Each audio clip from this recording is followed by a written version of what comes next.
So para po sa ating gospel text reading is taken from the book of John, chapter 11, verses 17 to 37.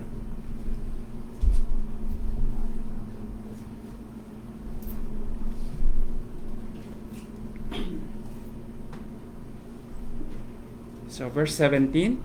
So when Jesus came, he found that he had already been in the tomb 4 days. Now Bethany was near Jerusalem, about 2 miles off, and many of the Jews had come to Martha and Mary to console them concerning their brother. Martha, therefore, when she heard that Jesus was coming, went to meet him, but Mary stayed at the house. Martha then said to Jesus, Lord, if you had been here, my brother would not have died. Even now I know that whatever you ask of God, God will give you. Jesus said to her, your brother will rise again. Martha said to him, I know that he will rise again in the resurrection on the last day. Jesus said to her, I am the resurrection and the life. He who believes in me will live even if he dies. And everyone who lives and believes in me will never die. Do you believe this? She said to him, Yes, Lord, I have believed that you are the Christ, the Son of God, even he who comes into the world. When she said this, she went and called her sister, saying secretly, The teacher is here and is calling for you. And when she heard it, she got up quickly and was coming to him. Now Jesus had not come into the village, but was still in the place where Martha met him. Then the Jews who were with her in the house and consoling her, when they saw that Mary got up quickly and went out, they followed her, supposing that she was going to the tomb to weep there. Therefore, when Mary came where Jesus was, she saw him and fell at his feet, saying to him, Lord, if you had been here, my brother would not have died. When Jesus therefore saw her weeping, and the Jews who came with her also weeping, he was deeply moved in spirit and was troubled, and said, Where have you laid him? They said to him, Lord, come and see. Jesus wept. So Jesus were saying, See how he loved him. But some of them said, Could not this man, who opened the eyes of the blind man, have kept this man also from dying? This is the word of God for the people of God. Praise be to God for the reading of His word. Para po sa ating pagpapatuloy ng ating sermon series sa Book of John, na ihahatid po ng ating Elder Mike na may pinamanggatang pong I am the resurrection and the life.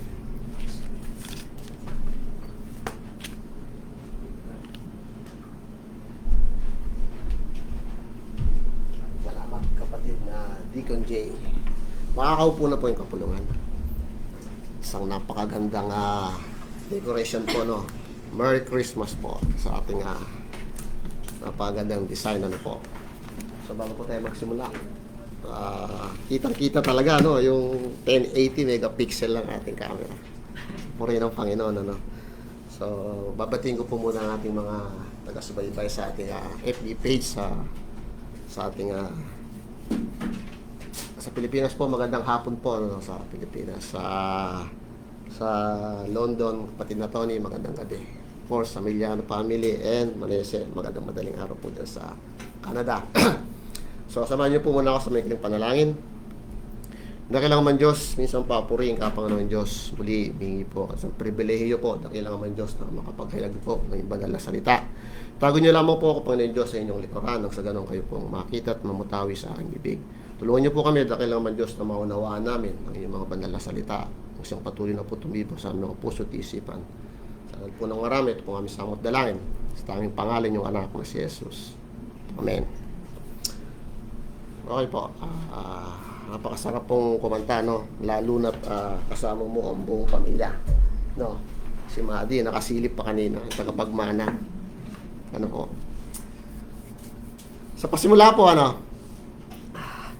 Ito na po yung huling himala na or milagro na gagawin ng Panginoon Diyos. Dito sa Book of John. Ang himilang gagawin dito ay napakatindi po. Na pampubliko. Na masasaksihan po ng maraming Hudyo o ng maraming tao. Pero meron pa pong himala. Pero hindi na po masyadong pampubliko yun. Hindi naman ganong popular yun. No? Susunod, nung po tinapyas ni Apostol Pedro yung tenga ng kawal ng punong pare, no? Na si Marcos. So binalik agad ng Panginoon yung para tumatpyas lang siya ng tenga ng tapos binalik agad. So yun po yung himala na magaganap sa mga susunod po.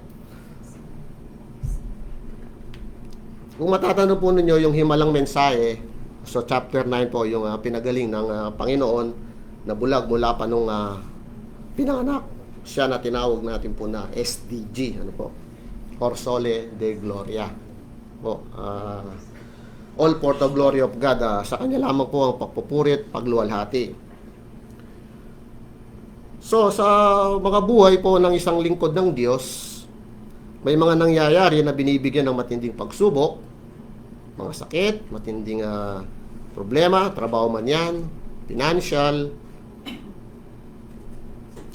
na ginagamit ng Panginoon para upang may pahayag ang kanyang kapangyarihan, ang kanyang pagka-Diyos, yung kanya pong pagka-deity, na siya po talaga ang Mesias. So dito po ngayon sa kwento ni Lazarus na sinimulan ng ating Brad J nung last Friday, dito po sa kwento ni Lazarus na 4 na araw ng patay, na muli niyang bubuhayin si Lazarus, namatay upang bigyan luwalhati ang Panginoon upang makita nila at natin din na kayang bumuhay ng patay ang ating Panginoon. So ikaw, tayo, lahat naman ay mamamatay, una-una nga lamang. Na kayang buhayin ng Panginoon, sabi niya, naniniwala ka ba? Mamaya po yan tatanong ni Marta sa ating Panginoon. By the way po, dito po sa banal na kasulatan, may 2 pong Lazarus. Yung una pong Lazarus na matatagpuan sa Ebanghelyo ni Lucas, na yun naman po si Lazarus doon ay pulube. So sabay silang namatay nung mayaman. Matatagpuan po yun sa Lucas chapter 16 verses 19 to 31. Kapaganda pong salvation, ibahagi po yun. Yung senaryo doon. Pero dito po sa gospel lang dyan, si Lazarus po, dito ay muli niyang bubuhayin. Sabi nga ng mga theologian, Bible commentaries, na si Lazarus ay pinangalan ng Him Who God Helps. Siyang tinulungan ng Diyos, yung po ang pinangalan sa kanya ng mga theologian o ng mga Bible scholar.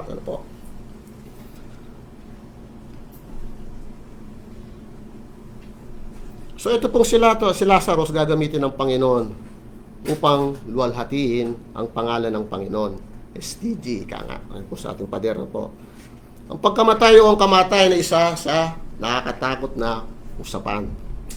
Ang kamatayan na isang bagay na hindi lamang kinatatakutan, kundi ito po ay iniiwasan. Sapagkat wala kang kontrol, hindi mo alam kung kailan ka papanaw or mamamatay nga mo. Hindi mo kayang i-predict yan or hindi mo mahuhulahan. Merong bata, merong matanda, merong binata, merong dalaga. So, paano po yan? Sorry po sa mga kadalagaan natin dito. So, hindi natin alam kung kailan darating yan. Hindi natin makokontrol yan. Kaya ang kamatayan ay isang bagay na pinag-uusapan sa banal na kasulatan. Sabi nga po sa Ecclesiastes or mga ngaral sa 8:8, sabi po rito, kung paanong di mapigil ng tao ang hangin, gayon din hindi niya mapipigil ang pagdating ng kamatayan. Walang taong may otoridad na pigilin ang kamatayan. Sabi po sa Job chapter 14 verse 1 and 2, sabi ron, ang buhay ng tao ay maikli lamang, subalit punong-puno ng kahirapan. Totoo naman po, di ba? Tulad ng bulaklak na namumukadkad, nalalanta, at nalalagas, parang aninong nagdaraan, naglalao, at napaparam. So, ibig sabihin, hindi mo talaga matatakasan ng kamatayan. Kahit nga healthy ka, kahit atleta ka, o kahit masustansya pa ang inyong mga kinakain, no? Kahit puro plant-based ang pinapasok mo sa iyong katawan. So, darating at darating po, yan. Di po natin mapipigilan yan. So, itinakda po. Kaliwanag po sa Hebrew 9:27, appointed man wants to die. Yun po yung verse na yun, 9:27 na yan, isa pong magandang ano yun, bahagi, no? Kapag ang sinesharan mo, talagang ayaw maniwala sa banal na kasulatan. So, bigyan mo isang verse lang na yan, 9:27, di ka pa mamamatay. So, tapos susundan mo po ng James 4:14, na ang buhay ng tao ay parang hamog lang. Pag nagsayang ka, bumukas na ganun, luto na. So, parang ganun lang, ano po. Kaya nga sabi sa awit, chapter 90, verse 10, sabing ganon, buhay namin umaabot lang ng 70 taong singkat. So, 70, ano po. Minsan naman, ay maabot ng 80, kung kami malakas pa. Ngunit ito ay puno ng dus at hirap. Pumapanaw pagkatapos dito sa sang maliwanag. So, 70. Pag umabot ka ng 70, ano na, boundary ka na. Ano po? 70. So, kami na po ako nagpapasalamat sa buhay ng aking mga magulang. Si nanay, 80 na. Si tatay, 84, no? Boundary na po sila kung tutusin. Pero doon po sa kapatid namin na last year lang pumanaw at the age of 59. So, napakabata po. Kasi nagkaroon po siya ng matinding karamdaman po. Ka-birthday po yun ng ating kapatid na Jackie. So, ganun na nga po, no? At ang kasabihan po ay ginugugol natin ang ating panahon sa paghahanap buhay, sa paglalakip o pag-iipon, pagtatabi ng mga ari-arian, mga salapi, kayamanan, ika nga. Pero hindi naman po natin pala madadala yan. Ano po? Sabi nga po ni Solomon, ng Ecclesiastes pa rin, sabi niya, lahat ng yan nakuha ko na. Wala na ring halaga sa akin lahat ng pinagpaguran ko, walang kabuluhan lahat yan. Vanity ka nga. So sabi nga po sa Arabic, mapipayda. Wala na pong kwenta. Sa Arabic po. Yung magano po natin mga Arabic, mapipayda ka nga po. Kaya po, tama ang sabi talaga ni Apostol Pablo, no? In 1 Timothy chapter 6, verse 7. Sabi niya po, wala tayong dalang anuman sa sanlibutan at wala rin tayong madadalang anuman pag alis dito. Paliwanag po, no? In Job 1:21, napakaganda po ng Job, no? Ang Job po, yung first and second chapter niya, istorya ni Job. Pero in the rest, para pong kawikaan, parang Proverbs, ano po. Sabi niya po sa Job chapter 1 verse 21, sabi niya, hubad akong lumabas sa sinapupunan ng aking ina, hubad din akong babalik sa lupa. Po. Ganun din sa Ecclesiastes rin, sa mga ngaral 5:15, sabi niya, kung paano tayo walang dala na isilang dito sa padaigdig, wala rin tayong madadala pagpanaw natin. Walang taong madadala, wala tayong madadala anuman sa ating mga pinagpaguran. So, napakaliwanag po, no? So, meron pong akong nabasa istorya about Alexander the Great. Alam niyo po si Alexander the Great, na anak ni King Philip II. Si Alexander the Great po, isa pong batang although prinsipe siya, isang batang general na at the age of 18. Siya po talagang conqueror in the year 300 BC. Nakarating nga po siya ng India. Sa batas militar o sa lakas militar, no, marami siyang nasa na bansa. Marami siyang nakamkam na mga kayamanan. Ano po? Batang-bata po itong general na to. So, nagkasakit po siya ng matindi. Hanggang sa malapit na siyang mamatay, nagsabi siya sa kanyang mga kawal o kanyang mga general din na sabi niya, may habilin akong 3 bagay, sabi niya. Una, sabi niya, ang magdadala sa aking kabaong papunta sa aking huling hantungan ay mga doktor. Sabi niya. Pangalawa, sabi niya, yung daraanan ko, sabuyan nyo ng aking mga alas na pinagpaguran, sabog nyo sa dadaanan ko. Pangatlo, yung matindi, pangatlo, sabi niya, butasan nyo sa magkabilang dulo ang aking kabaong para na mailabas ko ang aking kamay. So, yun ang tagubili niya. So, sumagot yung mga general niya, sabi gano'n, mahal namin general, bakit po gano'n yung habilin? Pwede ho ba namin malaman? Sabi niya. Una, sabi niya sa Alexander, na gusto ko yung magdadala sa aking huling hantungan ay mga doktor kasi ang mga doktor, kahit na napakagaling yan, pag oras mo nang mamamatay ka na, talagang mamamatay ka. Pangalawa, sabi niya, kaya gusto ko, isaboy niyo yung aking mga pinaghirapan, pinagpaguran na mga kayamanan, para makita ng buong mundo na para sa lupa yan na hindi mo madadala. Ito yung matindi, pangatlo, sabi niya, kaya gusto ko, butasan niyo yung magkabilang ng aking kabaw para mailabas yung aking kamay na nakalaylay. Sabi niya, para makita ng buong mundo na wala akong dala, empty, nakabukas ang kamay ko. So, yan po si Alexander the Great, nung malapit ka siyang mamatay. So, history man yan or kwento, essence, di ba? Yung pinagpagura mo talaga, hindi mo madadala. Ano po? At the age of 32, siya po ay namatay. Batang-batang generali ka nga. Ano po?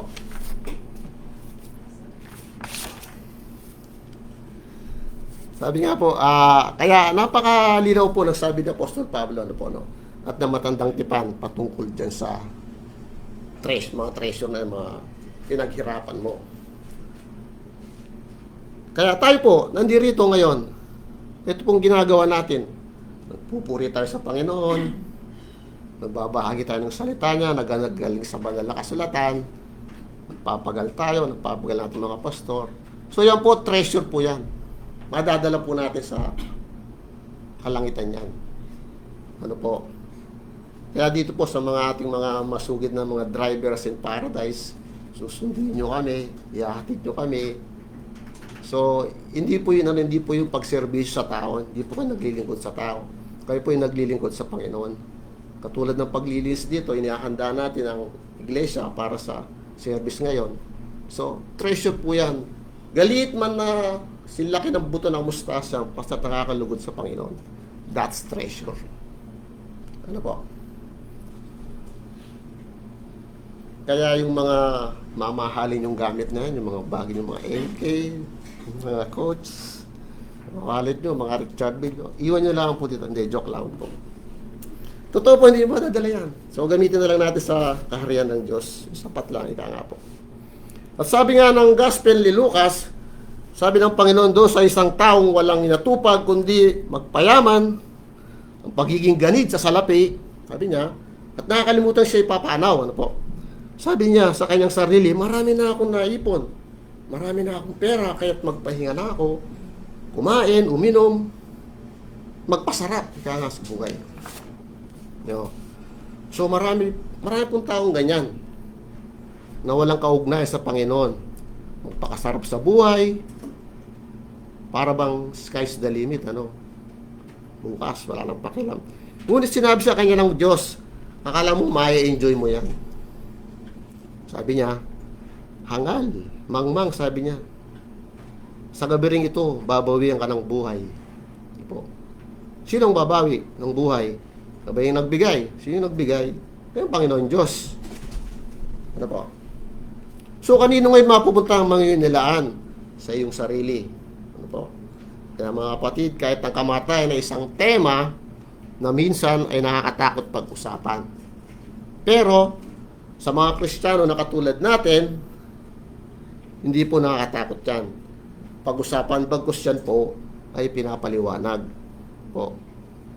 Para sa isang Kristiyano, napakaganda pong tema ng kamatayan sapagkat sa lahat ng tao, dito sa mundo, sa nilalang dito sa mundo, mayaman o mahirap, dukha, may karangyaan, tayo may may pag-asa pagdating sa tema ng kamatayan.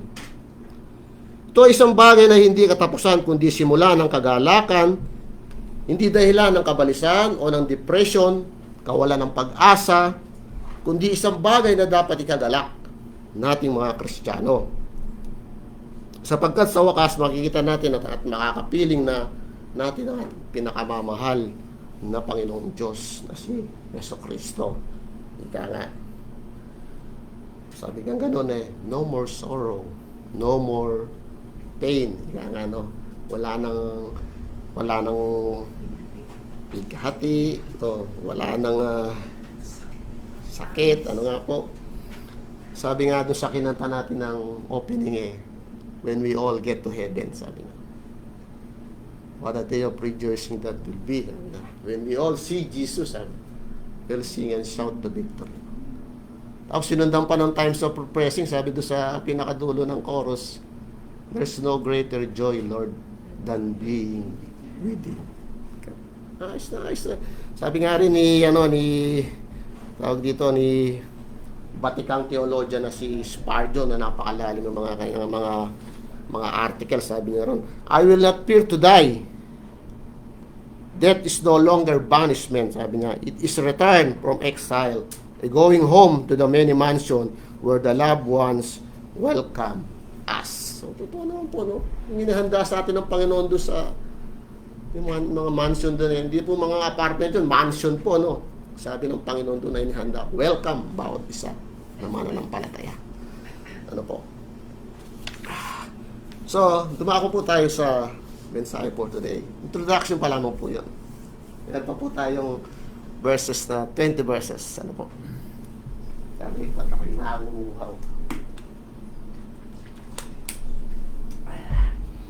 So, recap lang po para doon sa unang bahagi na inihatid sa atin ng ating Deacon J last Friday po. So, marami pong wala. Doon sa dito po sa unang bahagi ng chapter 11, which is ang pangunahing karakter dito, si kaibigan ng Panginoon Diyos na si Lazarus. Ano po? Doon po sa unang bahagi, ayun nga po si Lazarus, kapatid niya si Maria at saka si Martha. Ano po? Na kaibigan ng Panginoon. Nagkasakit si Lazarus, nagsugo ng mensahero yung dalawang magkapatid. No? So alam ng Panginoon yun. Kaso hindi mo isa bumalik agad. Tumambay pa siya ng 2 araw doon sa kinaroroonan nila. So, merong umapila. Umapila tong sa verse 16, umapila tong si Doubting Thomas. Sabi niya, babalik tayo doon. Sige, babalik tayo, magpakamatay na rin. Sama na rin tayo sa kamatayan, sabi niya. Pero hindi po yung nalantanan ng Panginoon, yung natural. Babalikan niya itong si Lazarus na meron nga po siyang purpose doon sa kanyang buhay. Ano nga po. Kaya sabi sa verse 17, ating verso. Sa verse 17, sabi niya, Tagalog, ano po, pagdating ni Jesus, nalaman niyang 4 na araw nang nakalibing si Lazaro. So, sa ating pong palagay, anong itsura na kaya ng 96 hours or 4 days na patay na? Sa kultura po ng mga Hudyo, noong mga panahon ng Panginoon sa kanyang ministeryo dito sa lupa, ang pumanaw na isang tao noon na hindi pa uso ang mga pag-iembalsamo sa mga patay, kaya dapat hindi na pinapaabot ng matagal na nakaburol. Kailangan kinabukasan, nilibing na siya, si Lazarus, ano nga po. Kahit dito po naman dito, sa Muslim dito po, no? Dito po, hindi na pinapabot talaga ng 24 hours, nilibing na kaagad. So, nasaksiyan ko po yun, ilan na namatay sa mga katrabaho ko, 3 na. So, hindi na kinabukasan, nililibing na yan. Maga or tanghali, doon sa may malapit doon, sa 6 feet below, no? Binabaw nila na nakatiyaya. So, ganun doon ang kultura dito, no? Ng mga Muslim. 6 feet below na. Kaya ang bangkay po ni Lazarus, malamang, nagsisimula ng, hindi lang nagsisimula ng mga amoy, talagang, amoy na, mabaho na, talaga 4 days, no, ano po. Nagsisimula na talagang mga amoy. Pero sa kultura po natin, pag naimbalsa mo na, so maabot na po yun ng kahit 1 linggo na makikita natin pagka wala pang damit yung may letter Y. So wala na pong laman loob yun, naimbalsa mo na. So abot na ng 1 week yun na hindi mangangamoy. Sa kultura po natin yun, ano. So, So, 96 hour and 4 days, ano na kaya tsura ni, imagine natin, no? Sa medical term, siguro talaga na yun. Naglalagas na yun. Lambot na, no? Oo, ano po, dispositional or deteriorated na. Ano po? So, verse 18, sabi nga, no, na 3 kilometro lamang ang layo ng Jerusalem sa Betania. So, doon nga po sila galing sa Jerusalem, na kung saan ay babalik pa sila kasama ng Panginoon dito ang mga alagad niya. Siyempre, ang Judea po ay malapit-lapit sa Betania na nasasakupan po ng Jerusalem. Ano po? Na kung saan wanted sila. Siya doon para patayin, ulihin nga. At siya upang patayin, pero hindi pa po oras. Sa mga susunod na chapter pa po yun. Sabi ganon. Ano niyo po, ang Betania, sabi ng mga theologian, ito na po ay, ito yung puro nayon. Itong, mahirap lang na nayon to. Itong Betania. Sabi ng mga Bible scholar. Kailangan po natin mamaya yan. Kaya sabi sa verse 19, sabi ganon, at maraming Hudyo ang dumalaw kina Marta at Maria upang makiramay sa pagkamatay ng kanilang kapatid. So sabi dyan, maraming dumalaw na galing pa ng Jerusalem. Kasi nga itong pamilya na to, kilala, kaya marami silang kaibigan na nakikiramay.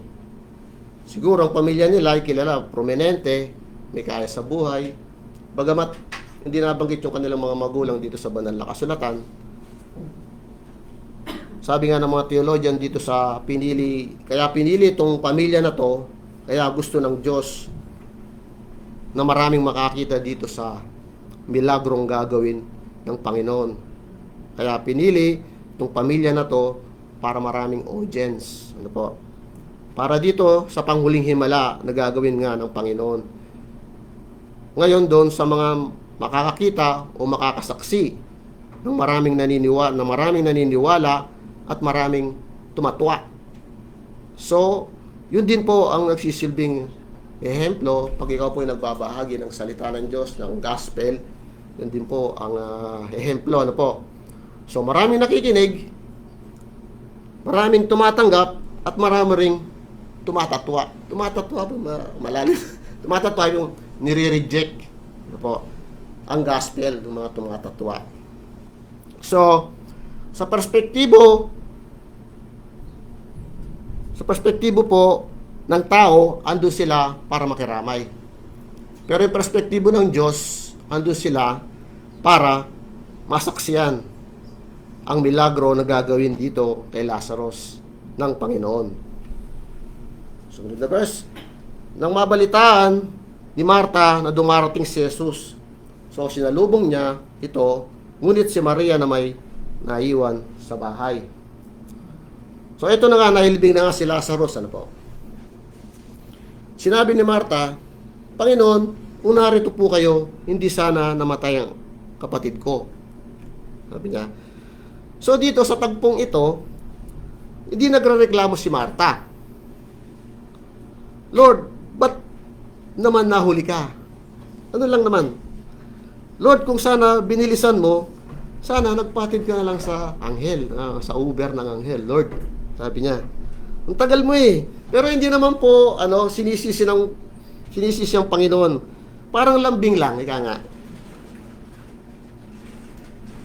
Sana kung nandito ka, hindi namatay ang kaibigan mong mahal. Pero ang sinasabi niya lang ay expression ng pagmamahal. Kaya sabi sa verse 22, subalit alam kong kahit ngayon, ipagkakalob sa inyo ng Diyos ang anumang hingin nyo sa Kanya.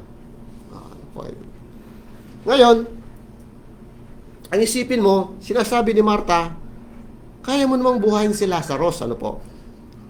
Pero hindi po ganon. Hindi niya sinasabing bubuhayin niyang muli si Lazarus. Si Marta ang nagsasabi po. Pero, hindi po. Wala pa pong ganong klase ng pananampalataya ito po si Marta. Ang sinasabi niya dito ni Marta, dahil kayo alagad ng Diyos, kahit masama ang sitwasyon, pero merong may dudulot na magandang bagay. Dito sa masamang pangyayari na to, pero hindi niya iniisip na bubuhayin ng Panginoon ang kanyang kapatid. Kahit sabi ng Panginoon, muling mabubuhay ang iyong kapatid. Si Martha hindi niya magets,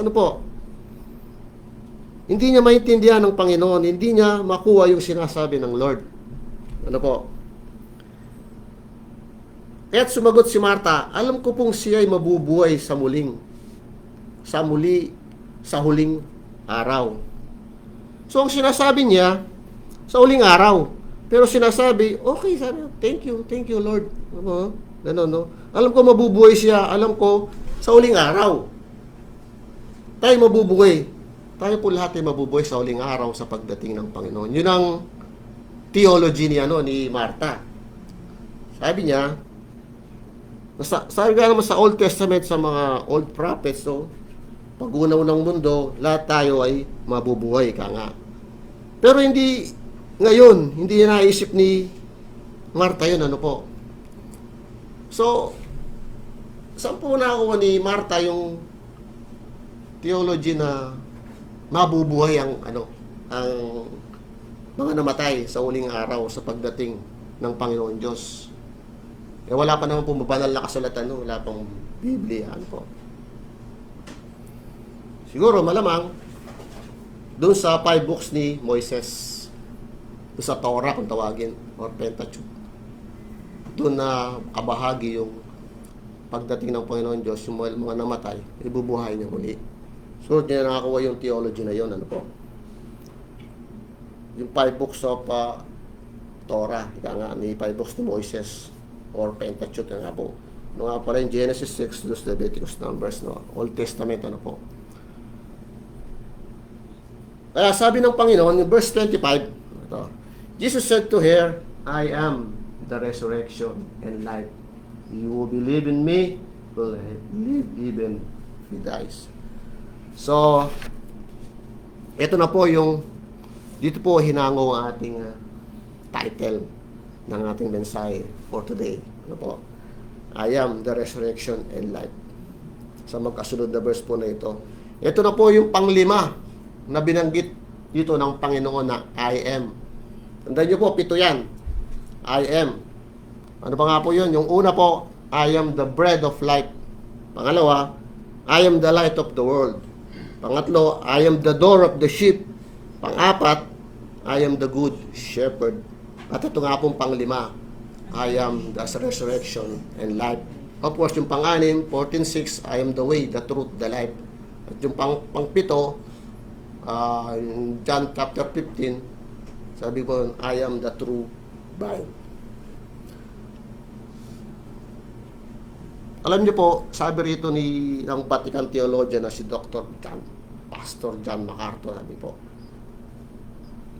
sinabi niya pong sabi niya, ang tema niya po dyan sa IMA, sabi niya, tetragrammaton. Tetragrammaton, meaning the name of God in Hebrew. Tetragrammaton. Although sa Greek po, ego, emi po. Tetragrammaton. Yun yung mga theologian, meaning the name of God. Ang pangalan ng Diyos, sabi nga sa Old Testament, God's revealed His name to Moses.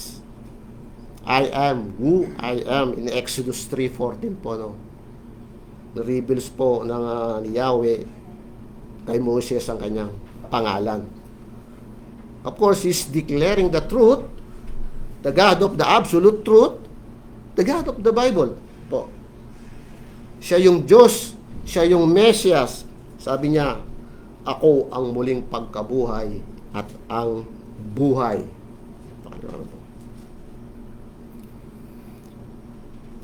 Sabi niya, kaya kong buhay ng patay. Ako ang muling pagkabuhay. Maaari akong manalangin sa Ama, nabigyan ng buhay. Ako ang buhay, ang sumasampalataya sa akin na hindi mamamatay kailanman, at sino mang nabubuhay.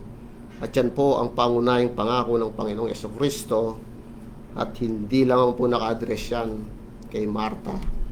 Lahat po ay naka-address sa lahat ng Kristiyano dito sa buong mundo, na kahit mamatay tayo ay muli tayong mabubuhay. Ang mga salitang yan ay nagpapahayag din ng kapangyarihan ng ating Panginoong Jesucristo at nagpapatunay din siya na siya ang Diyos. Kaya't narito ang dakilang pag-aangkin na ito, ang pag-aangkin na ito na ako ang siyang pinagmumulan ng buhay. Ako ang sagisag ng buhay. Ako ang tunay na buhay. Gaya po ng pagkasabi niya in 14:6 dyan, ako ang daan at ang katotohanan at ang buhay. Sa kasalukuyan, ako narito, ang ako si Jesus ay buhay mismo. Siya ang buhay na walang hanggan. Kaya yan po ang ating paghawakan. Ano po? Napagtagumpay niya ang kamatayan, kaya't siya ang tunay na buhay. 26. Ang sino mang nabubuhay at sumasampalataya sa akin na hindi mamamatay kailanman. Naniniwala ka ba sa sinasabi ko? Tanong ng Panginoon, no? So wala pong makakapagsabi ng mga katagang yan o ng mga bagay na yan kundi ang Panginoon Diyos lamang. Wala nang iba. Naniniwala ka ba sa sinasabi ko? Sabi ng Panginoon po. So dapat kang maniwala na siya ang muling pagkabuhay at ang buhay. Dapat kong maniwala na siya ang buhay, nilikha niya ang lahat ng bagay na nabubuhay. Tungkol nga po doon sa ating kanina diskusyonan sa Bible study. Nilikha niya lahat ng may buhay. Ano po? Dahil hindi lamang niya buhay, binuhay ang mga patay, kundi siya mismo ang muling binuhay. Ano po? Mula sa mga patay. At dahil siya ang buhay, tayo nabubuhay din. Again, hindi po ito naka-address kay Martha, which is ito naka-address sa lahat po ng mananampalataya. Ano po? Nasa kanya ang buhay, at ang buhay ay siyang ilaw ng sangkatauhan, in John 1:4. And then in John 3:15, sabi niya, ang sumasampalataya sa akin na may buhay na walang hanggan. Ano po? Sumagot siya, sabi sa verse 27, sabi niya, Opo, Panginoon, naniniwala po ako. Naniniwala po akong kayo ang Kristo, ang anak ng Diyos. O si Martha po, na inaasahang darating sa sanlibutan. Sabi, ang ikaw, ang Kristo, ibig sabihin naniniwala siya na ang Mesiyas na darating sa sanlibutan, ang magiging tagapagligtas, ang anak ng Diyos. Tama po ang sagot ni Martha. Ano po? Si Jesus ang Mesiyas. Ano po? Ang Kristo. Si Jesus ang Diyos. Ay Diyos sa kanyang anyong tao. Sa gitna natin, ang anak ng Diyos.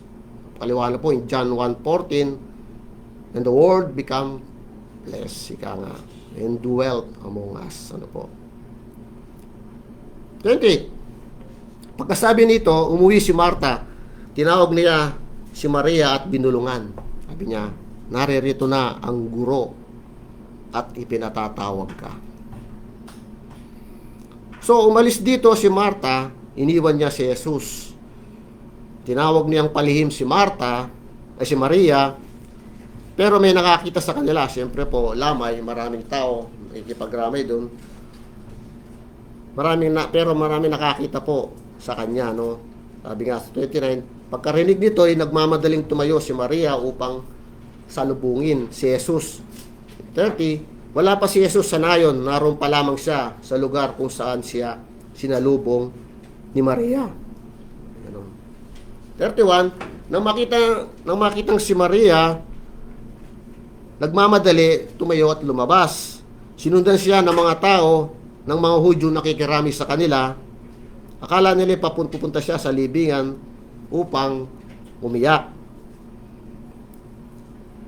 So ito na po yung senaryo, no? Bagamat palihim na sinabi ni Martha kay Maria na pinapatawag siya ng Panginoon. Ano po?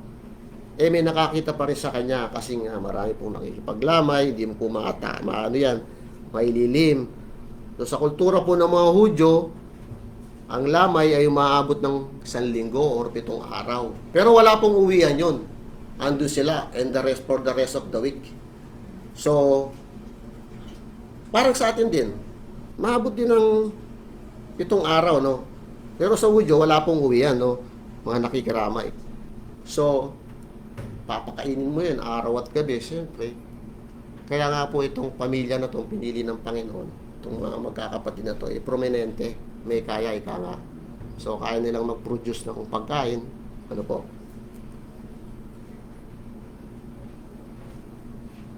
Kilala po sila sa Betania. Ano po? So, verse 32, sabi niya, pagdating ni Maria sa kinaroroan ni Jesus, so nagpatira pa siya sa paanan nito at nagsabi, Panginoon, kung narito po lamang kayo, hindi sana mamamatay ang aking kapatid. Alam niyo po, itong si Maria, kapag nababasa natin siya palagi sa mga gospel, palagi po itong nasa paanan ng Panginoon. Pansinin niyo po yan. O, katulad na lamang po dito sa Gospel ng Luke, sa chapter 10, verse 30 to 42, nung nangangaral ng Panginoon, nasa loob siya ng bahay nila, yung senaryo doon, ando siya sa paanan ng Panginoon, nakikinig. Yung mapila pa nga si Martha, sabi niya sa Panginoon, pwede niyo po bang tawagin itong si aking kapatid na samahan ako dito sa kusina, dito sa... So, busy, abalang-abala si Martha sa paghahanda. Kasi nga, may, kumbaga sa nagkakaandak siya nung, parang dito, parang Bible study. Doon sa bahay nila, Maria at Martha. So, nasan po si Maria? Ando siya sa paanan ng Panginoon.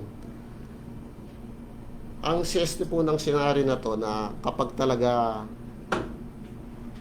nagbabahagi ng salita or umpisa na ng mensahe, so, ibig sabihin po dapat talaga, alin ba ang mabuti? Sabi ng Panginoon kay Martha. Ang mabuti ang pinili siya ni Maria, na kapag nagbabahagi ng salita, dapat nandun lahat. Wala pong tao sa labas. So, ganun po yung senaryo na ibig sabihin ng chapter 10 na itong senaryo doon sa Gospel ng Lucas, no? Alin ba ang mabuti? So, pinili ni Maria ang mabuti, sabi ng Panginoon. Ano po? Even in John, sa susunod na chapter 12 po, ng verse 3, dito naman po, pag nabuhay na po si Lazarus dito sa advance tayo, so nandun na naman po, nasa bahay na naman po ang Panginoon Diyos para i-celebrate yung pagkabuhay na maguli ni Lazarus.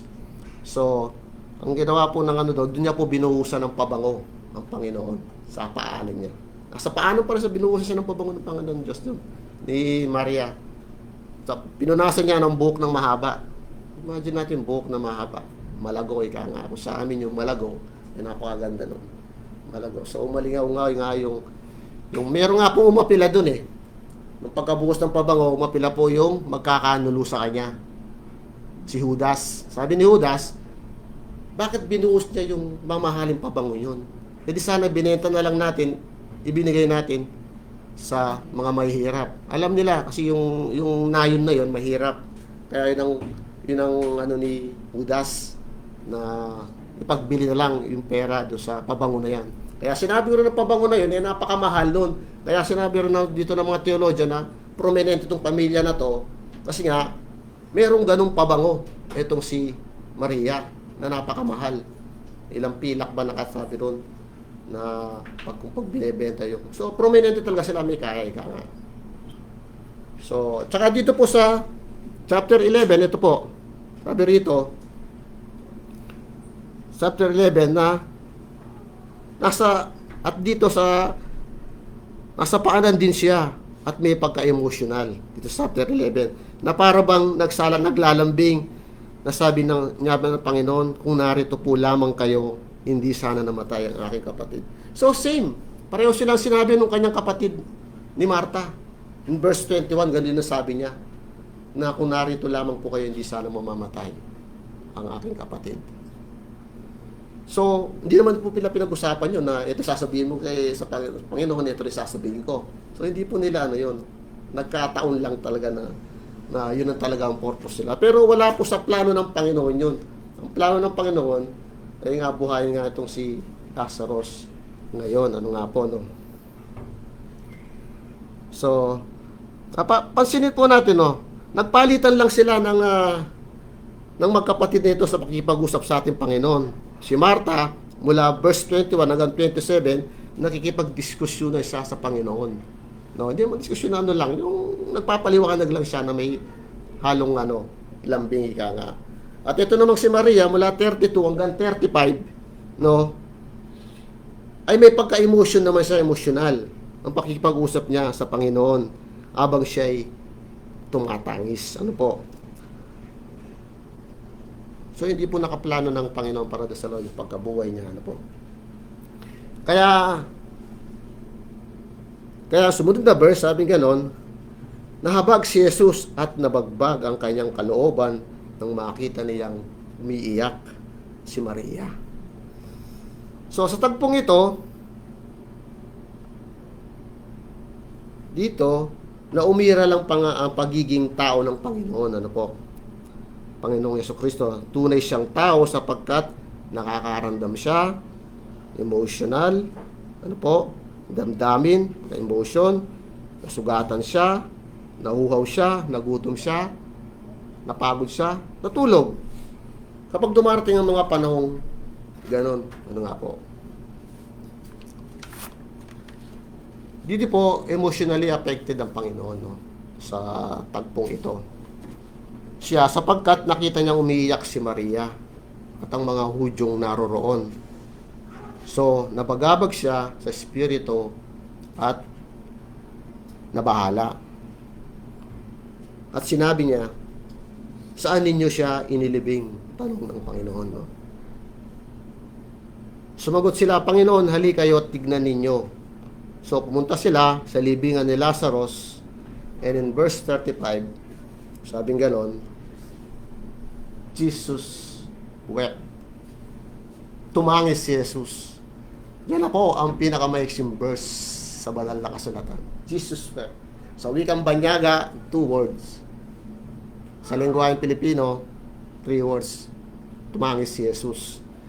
Ito niya po, yan din po ang laging pangunahing ginagamit sa tuwing may anniversary or may pa-Bible quiz ng isang iglesia. Sasabihin, saan makikita ang pinakamaiksing verse? Ano na alam po. Familiar po yung very common po yan. Saan matatagpuan sa chapter 11, anong senaryo doon? Si Lazarus, ano po, ang buong karakter. Alam niyo po mga kapatid, itong verse na to ay madalas po natin nami-misinterpret. Nami-misinterpret, bakit po? At mabigyan ng kahulugan, ano po. Kasi katulad ng mga Hudyong naririto sa libingan ni Lazarus, o tayo rin, nung una nating mabasa ito, ano pong nasa isip natin? Si Jesus ay tumangis kasi namatay si Lazarus. Close friend niya yun eh. So, kaya tumangis siya, pero ang tunay pong dahilan ng pagtangis ng Panginoon ay, ito po, yung pagsuway sa kanya ng mga Hudyong ayaw siyang paniwalaan. Ayaw siyang pakinggan sa mga pangangaral niya, nalulungkot, naghihinagpis, nagdadalamhati dahil sa nakikita niya sa mga puso ng mga Hudyong ayaw maniwala sa kanya na hindi pa rin sila naniniwala bagamat napakaraming milagro na ginawa at nasaksiyan nila paulit-ulit sa pangangaral na siya ang sobrang tigas po ng ulo na itong mga Hudyo na to. Hindi lang po sa atin, ano po, na ang gusto ng Panginoon na talikuran na nila ang mga kasalanan nila at sumunod sa Kanya. Even our Bible study. So, ganun. Pinagtatalunan natin kanina. Ano po? Heto pa, sa gagawin niyang napakalaking milagro sa pamamagitan ng kaibigan niyang si Lazarus na masasaksyan nila na ito, kausap nila ang Mesyas na ayaw pa rin nilang paniwalaan. Ano po? Tulad din po ng mga tao o mga kapamilya natin, mga kaibigan natin, sa panahon ngayon, wala pong panahon ng tao kapag usapan ang banal na ang kaharian ng Diyos. Ano po? Nang patungkol sa kaharian ng Diyos, marami pong tumatatwa, ano po, sa Kanya. Mas gusto nilang pag-usapan ang mga nangyayari sa kasalukuyan. Wala pong time, doon talaga po, wala pong time patungkol sa buhay na walang hanggan. Ano po? Andun po talaga yung total depravity, no, ng isang tao na napakaliwanag po sa ating statement of faith na pinaliwanag ng ating kapatid na Jay. Ano po? Natuluyan na silang binulag, biningi, ika nga, nang sa ganun hindi nila maunawaan ang patungkol sa kaharian ng Diyos. Kaya po, tumatangis ang Panginoon. My beloved brethren and sisters, ano po.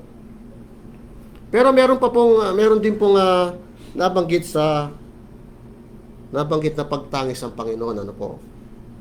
Sa gospel pa rin po ng Lucas, sa chapter 19, verses 41 to 44. So, basahin niyo lamang po kung anong senaryo doon, kung bakit tumatangis ang Panginoon. Kasi mahaba po yung verse na yun, ano po. So, verse 36 to 37, ano po? Bilis lang eh. Maraming ganon. Kaya sinabi ng mga Hudyo, tignan ninyo, talagang mahal na mahal niya si Lazaro. Sinabi naman ng ilan, napagaling niya ang bulag, bakit hindi niya napigilang mamatay si Lazaro?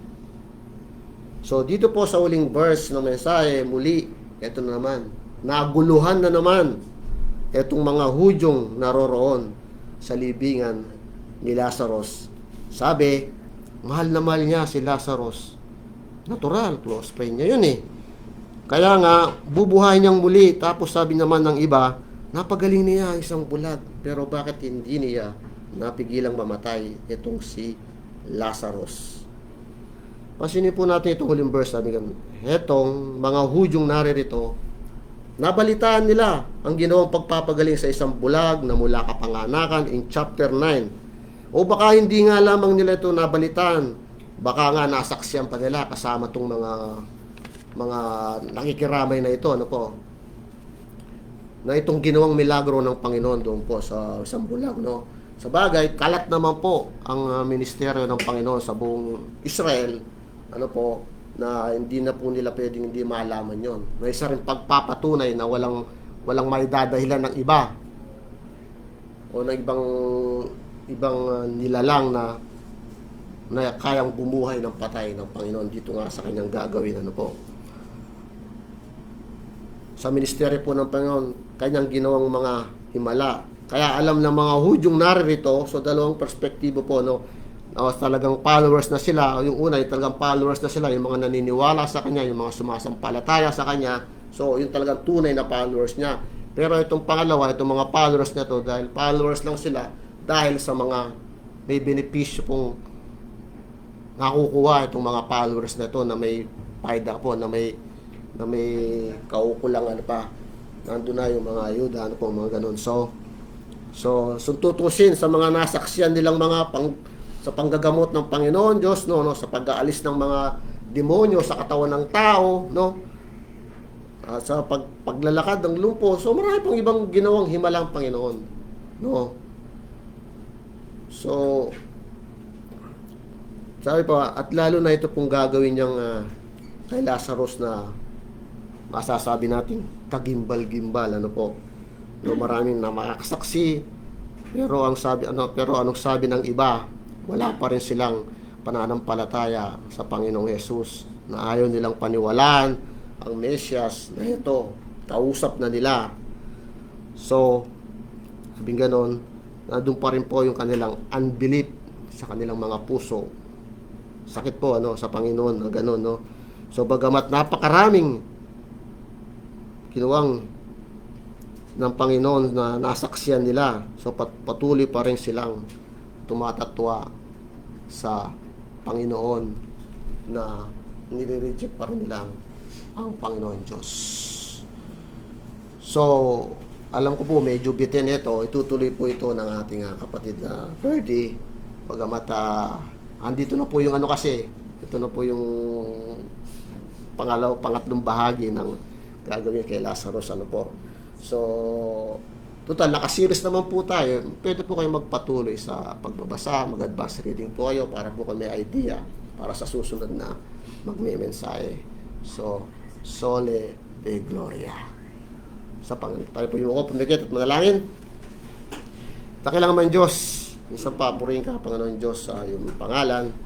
Panginoon Diyos, salamat pong muli sa iyong mga salita na naihayag. Panginoon Diyos, na ito mga aming kabusugan ng aming spiritual na pangangailangan. Salamat po ng marami. Sa po namin muli ang tinatagubilin ng pangalawang bahagi ng aming pagsamba sa inyo sa Espiritu at katotohanan, Panginoon Diyos. Ito po ang aming samot dalangin sa pangalan yung anak na si Jesus. Amen.